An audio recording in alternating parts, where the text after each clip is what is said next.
Let's talk about the economic sanctions that are happening now because of the war, and also the Magnitsky Act and how those are related, and maybe briefly what the Magnitsky Act was all about and the effect that it had on Putin, on oligarchs, on everything.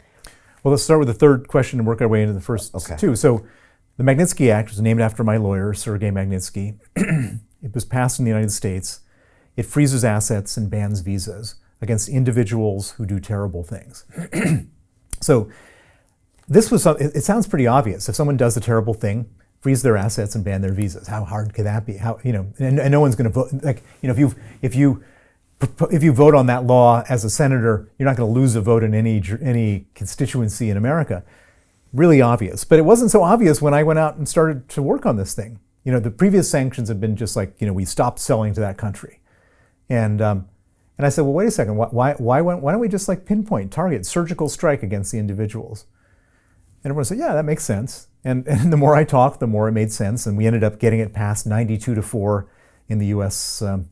Senate and 89% of the House of Representatives. Were you surprised it passed with that much of a majority? No, it was obvious. It was like motherhood and apple pie. It's it's a no-brainer. It's also government, but all right. It's a no-brainer. And then in Canada, we got it passed with 100%.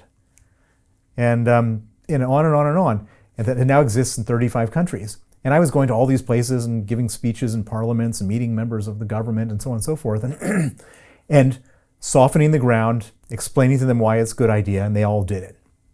And so the moment that Ukraine happened, instead of having to everyone is running around like headless chickens, what's our policy? They said, wait a second, let's use this thing. We have this template, let's go after the individuals. I mean, there's a lot of other things going on in terms of response to Ukraine, but this was one of the main responses. Let's go after the oligarchs who hold Putin's money. Let's go after Putin and all the people around him. Let's target their assets. Let's freeze their assets. And we're now even talking about seizing those assets.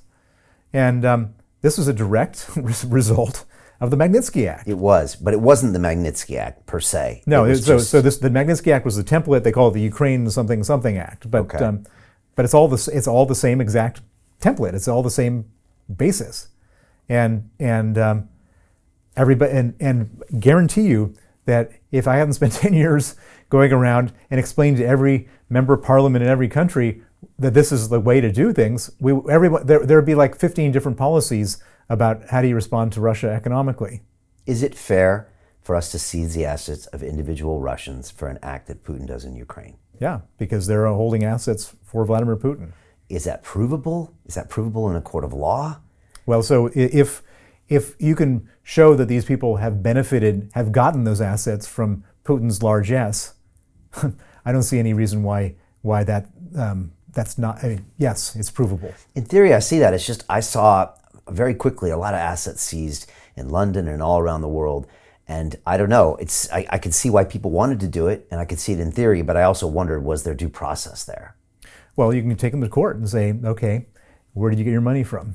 But they seized it first. It was like ask questions later. No, this happens all the time. Let's say that you and I were in a business deal, and then you ripped me off, and I could go to court without you being there, here in London, proper legal system, and I can get what's called an ex parte freezing order, and I would tell the judge, this guy who ripped me off, I want to freeze his assets because he's going to abscond, and you need to freeze him before he absconds. And that's a perfectly reasonable thing. And then you can come back to court and say that's not true, and we can argue about it. That's the same thing that the governments have done. All the oligarchs have an opportunity to go back and say, yeah, I'm not a friend of Putin's. I didn't do this, and you should unfreeze my assets. And then you can have a proper discussion in a court. But these guys would, and we've seen them. We go after an oligarch, and they're literally hightailing it on their yacht, out to the high seas to try to protect their yacht from being frozen. Right. But why didn't they do this before the invasion of Ukraine? Because the oligarchs didn't know this was going to happen. Okay. But you see where I'm going with this. I mean, it took Putin going to war with Ukraine for them to come in and now say, all right, we're seizing your assets. Oh, why didn't we seize their assets before? Oh, well, we should have. We should have seized them when Russia invaded Georgia, or when Russia took Crimea, or when Russia carpet bombed Syria, or when Russia poisoned people in Salisbury, or a million other things that Russia has done so horribly. But everybody was so narrowly, all these politicians were all putting their blinders on and so narrowly focusing on Russian gas or Russian investment or just not wanting to rock the boat that everybody gave Putin a pass for 22 years. Is there any backlash, or will there be a backlash from all the seizing of Russian assets on the back of this war, or not? Well, I think there'll be a backlash if that money is not converted to paying for Ukraine. Okay, so you're happy it happened. You wish it would have happened sooner, and it's doing the right thing. It's sending the message back to Putin and to everybody associates with him that this is not okay. Well, more than that, is saying, Putin, we're going to starve you of your economic resources. Right. We're going to make sure that wherever we can, where we have power over it, you're not going to get that money. What percentage of his wealth is gone now, you think, from the seizing? Still a small percentage? Well, nothing's been seized yet. It's all just been frozen. Well, all right, frozen then. So $350 billion of Russian central bank reserves have been frozen.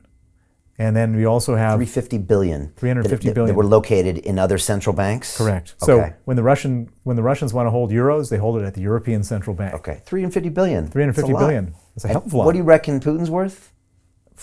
I think that Putin, well, it's hard to know, what's Putin's and what's the Russian states, If you had to guess. I mean, you thought it was $200 billion a few years ago. Yeah, I mean, I haven't done a calculation. I don't want to throw a number out here today, but it's a lot of money. It's like hundreds of billions. Yeah. Okay.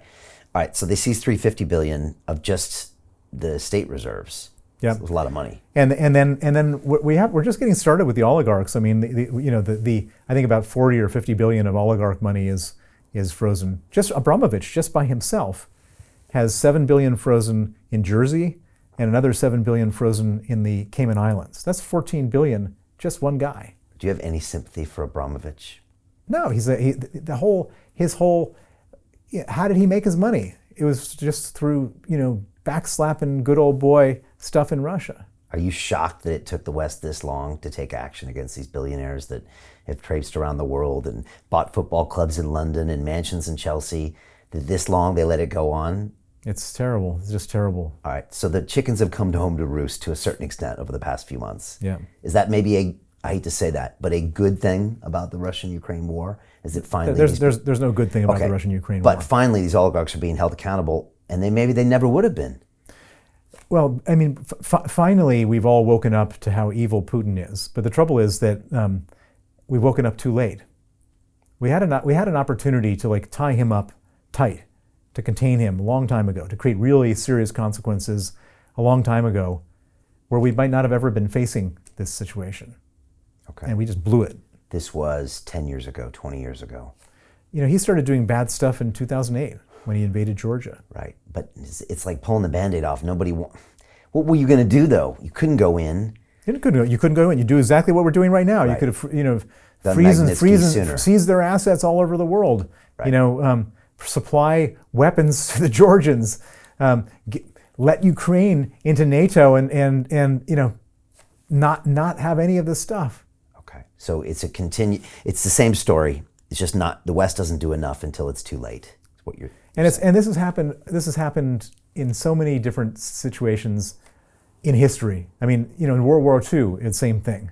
Is this because of our 4-year election cycle in America, or is it just the fact that it's just the fact that everybody wants to just not have trouble? Okay.